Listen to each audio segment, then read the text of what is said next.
Congress party MP అభ్యర్థిగా MLC Jeevan Reddy.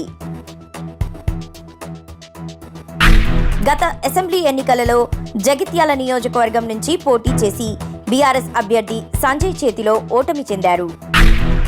తాజాగా ఆయనకు నిజామాబాద్ ఎంపీ టికెట్ను కాంగ్రెస్ పార్టీ కేటాయించింది. కాంగ్రెస్ పార్టీ ఎంపీ అభ్యర్థిగా ఎమ్మెల్సీ జీవన్ రెడ్డి. గత అసెంబ్లీ ఎన్నికలలో జగిత్యాల నియోజకవర్గం నుంచి పోటీ చేసి బీఆర్ఎస్ అభ్యర్థి సంజయ్ చేతిలో ఓటమి చెందారు. తాజాగా ఆయనకు నిజామాబాద్ ఎంపీ టికెట్ను కాంగ్రెస్ పార్టీ కేటాయించింది. కాంగ్రెస్ పార్టీ ఎంపీ అభ్యర్థిగా ఎమ్మెల్సీ జీవన్ రెడ్డి. గత అసెంబ్లీ ఎన్నికలలో జగిత్యాల నియోజకవర్గం నుంచి పోటీ చేసి బీఆర్ఎస్ అభ్యర్థి సంజయ్ చేతిలో ఓటమి చెందారు.